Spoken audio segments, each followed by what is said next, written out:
So welcome guys to another video. So as you can tell by the title, this video will cover all basic setup needed for heavy tank attacking, starting in Industrial Age.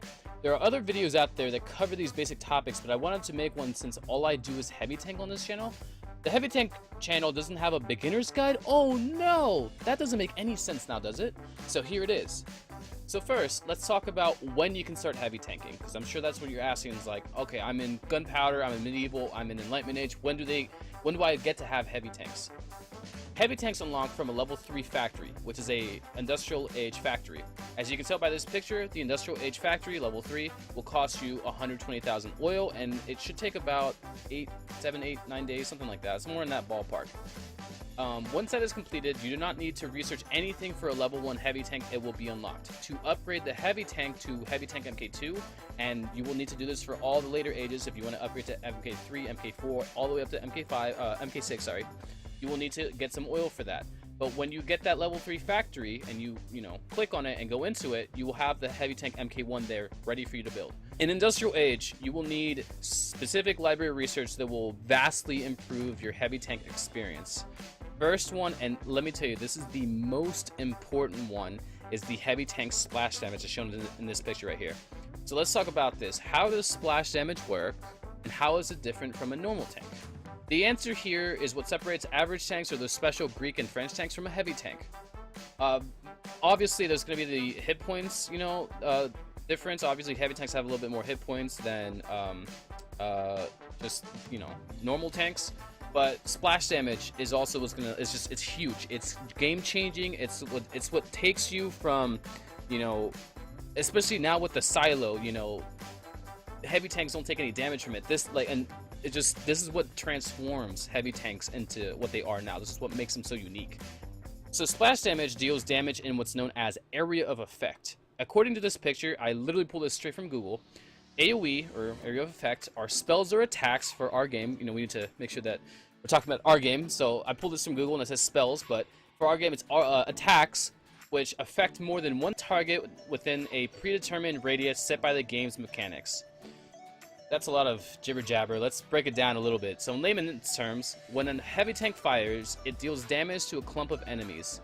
Yes, tanks, generals, and especially infantry. The biggest here, I can't put enough emphasis on this, especially infantry, from garrisons in the town center. See, regular tanks will get caught up on the clumps of enemies, and you usually see them getting overrun by all these garrison spawns, because what happens is they have to shoot each individual garrison unit, like one little heavy infantry unit, and they have to kill that and then kill the next one, and by the time they've killed maybe 3 or 4 of them, another set of garrison units have spawned, and that's just one garrison. We're not even talking that there's there's like 5 garrisons in the game, I think. So it's every whatever it is, 20 seconds they're just coming out, and so splash damage will literally let your heavy tanks shoot one guy, and if they're clumped together, it kills all of them together at the same time. So with normal tanks, you usually need to send in planes or ranged riflemen to kind of help them clear up the area for all those infantry, and that's just that's just a small danger. Like, they still have to get through like the anti-tank guns and whatsoever. So this is what allows heavy tanks to stand above and be unique from normal tanks. So the normal tanks, like I said, here's the notes, I'm reading the notes here, will have to individually fire at each enemy, and in that time the normal tanks will likely get overrun by defenders and die. With heavy tanks, their ability to kill clumps of enemies per shot give them an edge on normal tanks. This research is the most important to get done. Right below that is the heavy tank -1 cost, which brings the troop cost down from 25 to 24. This is a nice little research boost. Like, it's nice, it's cute, I'm happy it's there, but it's not really as important as splash damage. Now, since we're talking about helpful Industrial Age library upgrades, let's talk about planes research. Planes is huge. You need planes for heavy tanking. You need to take out those anti-tank guns. They're a pain in the butt, especially the industrial ones. They will peg. They will probably 2-3 shot your heavy tanks. They will peg your heavy tanks. They're very nasty and annoying to deal with, so you need to make sure that you have your planes to deal with those. You need to have decent planes to be able to heavy tank. Industrial planes are pretty weak as is, so this research will need to be done to give you a fighting chance. The first thing is aviation, as shown in this picture. This is important because a level 1 airstrip in Industrial Age gives you 1 plane. If you upgrade to a level 2, you get a second plane. But there's a third plane hidden in library, and a lot of people miss this. Where do I get my third plane? How do you guys have 4 planes and 5 planes? You have to get the third one from Industrial Age, from this library. According to this screenshot, you can also upgrade your triplanes by your triplane's hit points by 20%. Triplane MK3 is the max plane you can get in Industrial, so right here I'm showing that you can also increase it by 20%. That's huge. Get it done, get your third plane, and tank on. So that's about it that I have for Industrial Age, which is where you can research the foundation for heavy tanks. This is why I spent more time talking about that than I will in the next few topics. In Global Age, you will get heavy tank MK3s, which are a nice upgrade from MK2s, but you also get 15% fire rate from library research, and you can start researching Leonardo da Vinci HP/damage stats for them. Once upgraded to max ranks, the heavy tank MK3s with Leo stats will have pretty much base heavy tank, actually a little bit above, slightly above base heavy tank MK5 stats, just a little bit over. So you'll pretty much be tanking with atomic tanks, and in Global Age. It's really cool. As seen in this picture, you can upgrade your library and unlock 15% fire rate for heavy tanks. This gives you more damage, but it also increases the actual fire rate of the tank. The reason this makes a difference is that you can destroy things faster. Now, in my opinion, I want to say that Global Age is probably the biggest power spike for heavy tanks. The addition to let you start researching Leonardo da Vinci stats is huge. The way that this works is Leonardo da Vinci stats they start from, I think, 10k oil, go up to 50k oil at level 10. The biggest thing about those researches is they're very time consuming. Like, I think it starts at 5 or 6 days and it goes up to like 2 weeks for the last rank. It's very, very, very time consuming. I would recommend you guys crown that. It's probably like, you know, if you have time, you know, definitely go, you know, upgrade it or whatever. But I would say if you don't, you know, just put some money in and crown it. You're gonna probably need about, you know, maybe 15 to 20,000 crowns to just upgrade, to crown through all of it, you know, from zero. I'll be doing that soon on my stream for my main account, so you can actually even watch that stream when it comes out, and I'll make a video of it, of me crowning it, so you guys can see.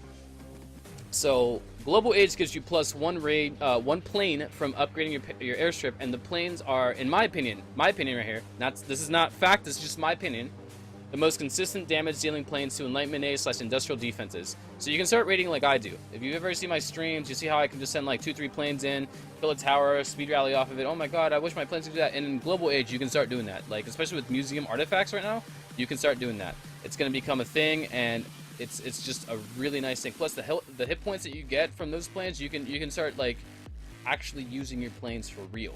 And you get a 4th one, so it's like, oh my goodness, it's amazing, right? So like I said before, Global Age is, in my opinion, the best place to really dig your feet into the world of heavy tanks. So there's not really much else to say about Global Age. There's not much either for Atomic Age. I think the biggest thing in Atomic Age is you get the 2 heavy tank upgrades. You also have to upgrade your factory twice for that. You do not need to upgrade your armory.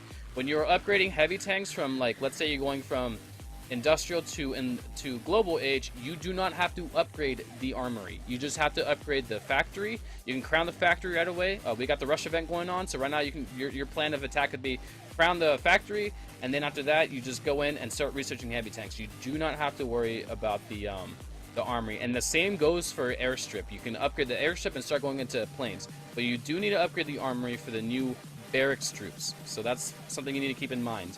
I don't know about generals. I don't know about that. I haven't. Let me not talk about that. I don't know about that. So you get 2 heavy tank upgrades in Atomic, and you also get Amelia, the ability to finish Amelia. In Global Age, you can do the bomber damage, and then the other, I think the anti-air damage and hit points. But in Atomic, you can actually finish Amelia, and it gives you a 5th plane, which is huge. It's huge power spike. As well, you get a 5th plane. I've had my 5th plane for maybe a month now, and I can definitely, like, I love it. It's fun, it's fantastic. But even with all that said, all that stuff that we just talked about for Atomic Age, I still think Global Age is, in my opinion, the biggest power spike for your heavy tanks. I will die by that. Like, it's so you get 1 plane, you get an extra, only 1 heavy tank upgrade, but you get the, you get 30% stats on them, right? You know, the decoy that you unlock for, most people that raid to use decoy and heal. So decoy, gets a pretty big, boost, level 2 boost that you get in Global Age is huge. It's bigger than level 2 to 3. Heal also, you can get your heal up to, I think, 18 seconds or 19 seconds. So that's a pretty big heal boost, right? And then obviously you got the museum artifacts that can help out, you know, your planes and stuff. So I like to say that that's, in my opinion, that's like the biggest you're gonna, you know, the biggest power spike you're gonna get is global H if you really want to just, you know, look at everything down to what it has. So thanks for watching the video, guys. I'll be doing a follow-up video on some other topics like going Roman or using transport or different strats like demolition, how that affects, you know, the heavy tank's rating strat. So I wanted this video to be a strong foundation for what you all need to succeed with heavy tanks. I'd like to also promote the Sandbox. If you'd like to find a nice place to come and meet with players and find out about new events and wonderful things going on in the community, don't hesitate. Like, just don't hesitate, man. Just come on by, man. I'm telling you, it's like the coolest place to be. That's the place I call home, and if you'd like to chat with me about anything heavy tank related or just other topics too, you know, we can do non-gaming topics. We talk about like what's going on, you know, what the weather is, whatever. You want to chat it up with me? Swing by, man. I'm telling you, it's a really good place to be. So the Sandbox is a community created by a few players from Unleashed and Chris and Marla from MSN Gaming. Just to give you a sneak peek, you can find wonderful information from players like Doom Raider, King D Hookster. I'll be posting a heavy tank channel in there with just a bunch of information so that you can kind of just gloss it over and watch some videos and kind of, you know, understand how it all works. You have Gma in there, who's actually a very solid attacker, as I've come to find out. Christopher himself, Marla herself. You have Dukes, who's got his new I want to put this up on the video as well. He's got his new talk show called The Fire Pit. Pretty juicy. I love listening to it every Sunday. It's amazing. And the list goes on. So what are you waiting for? Stop on by for the best place to interact with the community. Thanks for watching, guys. If you like the video, you know what to do. Subscribe, you know, like the video, put some comments in the comments. I'll be leaving a description for the Sandbox. I'll be leaving a link for the Sandbox in the description, and you all can come by and just say hi, man. I promise, it's a good time. It's a good place to be. There's no drama, there's no BS, there's nothing there. It's just a safe haven for players that want to come and just interact. So thanks again for watching the video, and I'll catch you guys on the next one.